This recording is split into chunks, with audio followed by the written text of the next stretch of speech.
कुछ अलग होते थे।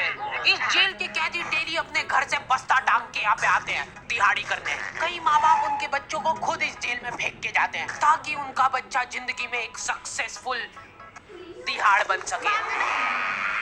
दरिंदे रोकते मैं अपनी दिहाड़ी करने वैन से जाता था। हमारी वैन वाले ड्राइवर का नाम था भैया जी और उसकी वैन का नाम था मैजिक, जिसका हर दूसरे दिन टायर पंचर हो जाता था। बच्चे लोग स्कूल जाके पढ़ना सीखे ना सीखे टायर पंचर बनाना जरूर सीख जाते थे। लेकिन भैया जी से मेरा अलग अटैचमेंट था। उनसे मेरे को दिल से नफरत थी। ये आदमी सुबह 5 बजे आके मेरे घर के सामने हॉर्न बजाता था। अरे भैयू, ओए भैयू, जल्दी से तैयार हो जा बेटा, 5 मिनट में निकलना है फटाफट। 9 बजे का स्कूल है यार हमारा। लेकिन ये आदमी सुबह सबसे पहले आके मेरे को लेता था। उसके बाद हम 3-4 घंटे पूरे शहर भ्रमण पे निकलते थे। शहर के पूरे आखिरी कोने से बच्चे ले लेके आता था ये आदमी। जहाँ पे वैन जा भी नहीं सकती उधर कूदा के ले जाता था ये, और फिर टायर पंचर हो जाते थे। शाम पड़े वापस से हमको घर घर छोड़ के आता था ये। जिंदगी बर्बाद कर दी थी भैया जी ने मेरी। सबसे पहले लेते थे और सबसे आखिर में छोड़ते थे। लेकिन मैं फिर भी उसी वैन में जाता था क्योंकि चमेली भी हमारी वैन में ही आती थी। और बात यह है कि वो मेरे पास ही बैठती थी, मतलब मजबूरन। उसके पास और कोई ऑप्शन ही नहीं बचता था और मैं बचाता भी नहीं था। मैं घर पे जाते से जो 2-3 घंटे मेरे को सोने के लिए मिलते थे उसमें सोता नहीं था और मैं प्लानिंग करता था कि कैसे चमेली सिर्फ मेरे पास बैठे। चमेली सबसे आखिर में आती थी और मैं सबसे पहले सुनसान वैन में चढ़ के बस्ता अपने पास में रख के और फसर के सो जाता था। बाकी सारे बच्चे अपना बस्ता गोदी में रखते थे क्योंकि तुम्हारे बाप की वैन नहीं है, मतलब मेरे भी नहीं थी। पर मेरे ऊपर भैया जी को तरस आ जाता था कि बेचारा 5 बजे से आया है, तो वो सोने देते थे। अरे कैसे चला रहा है ये गाड़ी? रुक जा, गाड़ी चलाना नहीं आती क्या? देखो, आदमी इतना तभी चिढ़ता है जब उसकी जिंदगी में कोई लड़की ना हो। नहीं है ना? नहीं, मैं समझ सकता हूँ लड़की ना होने का दुख दर्द। मैं भी किसी जमाने में लड़कियों की तलाश में गली मोहल्ले भटकता था। फिर एक दिन मेरे पास से वो निकली, तो कैसे ही मैंने हैपन खोल के देखा, उसकी आईडी मेरे फोन पे चमक रही थी। हैपन ये एक रियल लाइफ डेटिंग ऐप है। यहाँ पे तुमको वो लोग मिलेंगे जो तुम्हारे आस पड़ोस से निकले हो कभी ना कभी। 100 किलोमीटर दूर रहने वाले लोगों से बात करके फायदा ही क्या जब तुम मिल ही ना पाओ। और अगर तुम्हारी घिनौनी शक्ल देख के यहाँ पे तुमसे कोई प्यार मोहब्बत नहीं भी करता है तो तुम फ्रेंडशिप तो कर ही सकते हो फिर भी। So go and check it out happen. Link is in the description. लेकिन मैं सोता नहीं था। मैं आंख बंद करके चमेली के घर का इंतजार करता था। तो क्योंकि चमेली आखिरी में आती थी तो वैन पूरी पैक पुक हो रखी होती थी। बच्चे बाहर उबल रहे होते थे और मैं अपना बस्ता पास में रख के एक्टिंग देखो एक्टिंग। और जैसे ही वो आती थी, हड़बड़ाना नहीं, ऐसे टाइम पे हड़बड़ाते नहीं है कि फटाफट बैग उठाया और आओ इधर बैठो जल्दी। मत करना ये हरकत, भाग जाएगी वो। धड़क नहीं झलकना चाहिए जरासिक भी, एकदम सटल रखना है। क्या हुआ? और कहीं जगह नहीं है क्या? तेरे मुंह में कूद दूंगा मैं। अच्छा ठीक है, इधर ही बैठ जाओ। देख रहे हो एक्टिंग देखो तुम लौटने की। ना जाने कौन सी नशीली खट्टी मीठी खुशबू लगा के आती थी चमेली। आज तक उसकी खुशबू है मेरी नाक में। मैं वो खुशबू का पूरा मजा ले ही रहा होता हूँ, इतने में एकदम भपका बास आती जनेगा से। जैसे ही मैं बाहर झांकता हूँ, मरा हुआ कुत्ता पड़ा है वहाँ पे। एक काली कार शुक करके निकली और मेरे बच्चे को मार दिया। कैसे करके निकली? शुक। ऐसे नहीं निकली थी, मैं यहीं पे खड़ा था, वो कार आई थी और जैसे ही वो बच्चा नीचे आया तब वो खड़ा, वो बच्चा चिल्लाया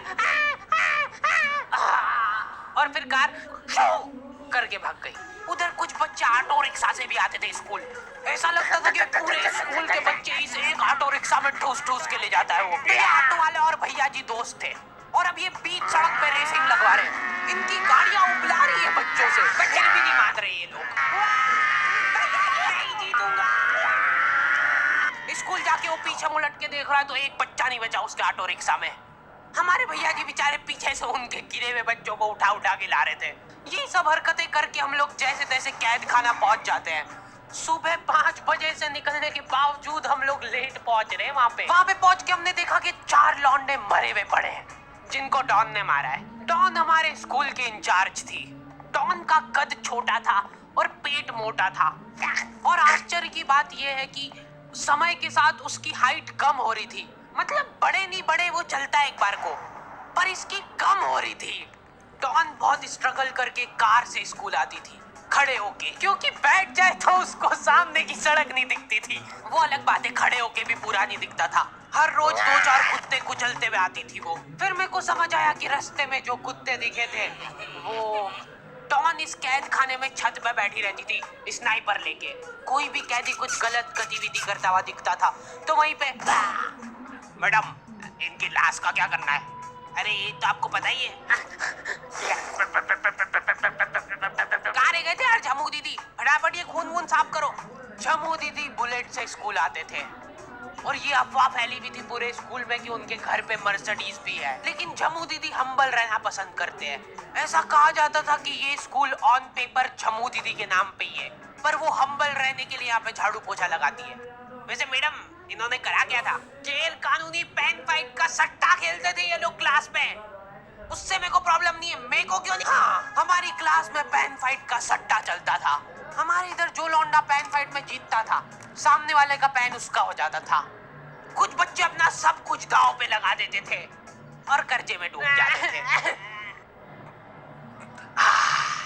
फिर भी वो लोग हार नहीं मानते थे और अपने दोस्त से पेन उधार लेके खेलते थे और वापस हार जाते थे।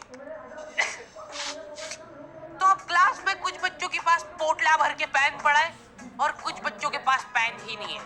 पेन इस कैद खाने की करेंसी थी। जिसके पास जितने महंगे पेन वो उतना रईस। यहाँ पे ब्लैक में पेन इधर उधर होते थे। नॉर्मल लोगों के पास होते थे 5 रुपए वाले जीफी जेल, जो कि तुम एक पन्ने पे लिखोगे तो पीछे 10 पन्ने तक छप जाएगा। और उनसे भी कई बीते लोग होते थे जो 3 रुपए वाला यूज एंड थ्रो लेके आते थे और उससे भी उनकी अच्छी राइटिंग आ जाती थी। बहुत चिढ़ मचती थी यार मैं कौन से। और कुछ चुनिंदा रईस लोग होते थे जिनके पास होता था ट्राईमैक्स।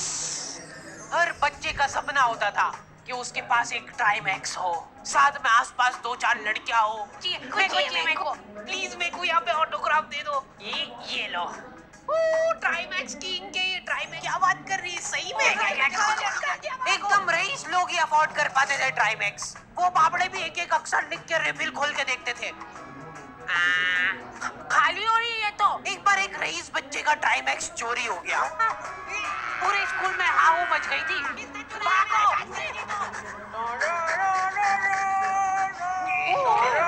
देखो, उनको पता चला कि वो आदमी दौड़ भी सकता है।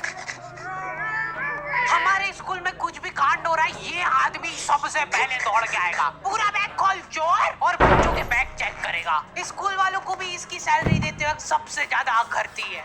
सैलरी किस चीज की? इस आदमी की शक्ल देख के ऐसा लगता था कि ये स्पोर्ट्स की आड़ में वैन वालों के साथ मिलके बच्चों की स्मगलिंग करता है। इस महान आदमी का नाम था भूषण। इसने अपनी जांग पे टैटू करा रखा था, भू अलग जांग पे, सड़ अलग जांग पे। सर कल से खो खो खेलने के लिए कितनी बजे आना है? वो तो बैग चेक करा पहले तू। इन्होंने पूरे कैद खाने के कैदियों को लाइन से खड़ा कर दिया है। पेन हमारी क्लास के बच्चे का गुमा है और पूरे स्कूल में ढूंढ रहे हैं लोग। आखिरी में पता चलता है कि वो बच्चा घर पे भूल के आ गया था उसका पेन। सॉरी बेटा, एक फेड में मुंह देगा।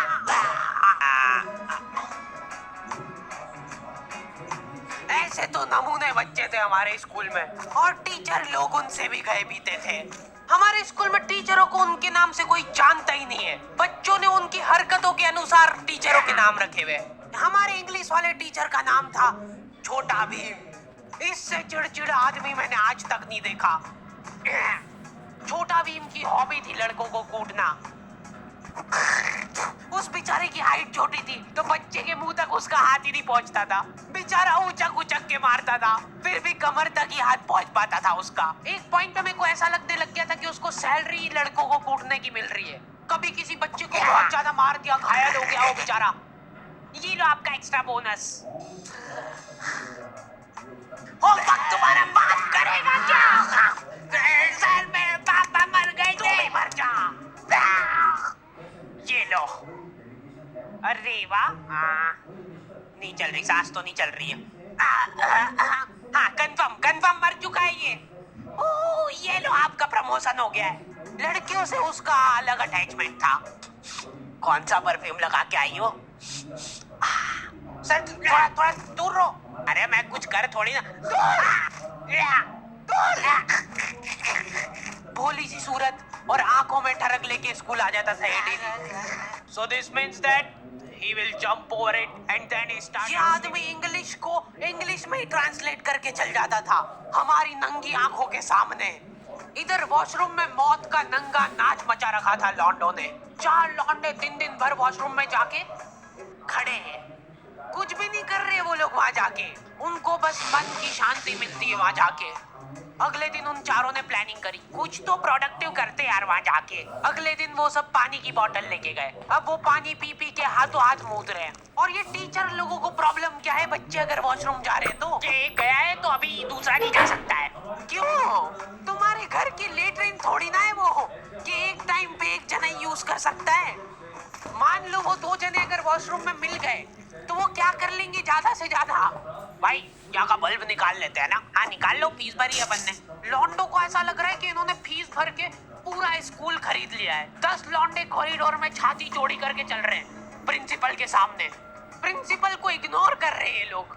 इनको ऐसा लग रहा है कि इन्होंने फीस भर दी है तो प्रिंसिपल इनके पैर पड़ेगी। उनमें से आधों ने फीस भरी भी नहीं है। हमारा स्कूल बिल्कुल सेफ नहीं था। हमारे वॉशरूम में चोरियां हो जाती थी यार। बल्ब चोरी करने के बाद सब लोग अंधेरे में मूत रहे हैं एक दूसरे के जूते पे। उधर उधर कर। उसके बाद पूरे वॉशरूम में कुछ दिख नहीं रहा है चोरी करने का। तो ये लोग हाँ नल उखाड़ के ले गए। नल कौन ले जाता है? कभी वो मछली वाले साबुन चोरी हो जाते थे, कभी ये फिनाइल की सफेद गोली को माउथ फ्रेशनर समझ के खा जाते थे। भाई इसको चबा मत, इसको चूस। ज्यादा देर तक चलेगी ऐसे। ठंडक हो रही भाई, ठंडक।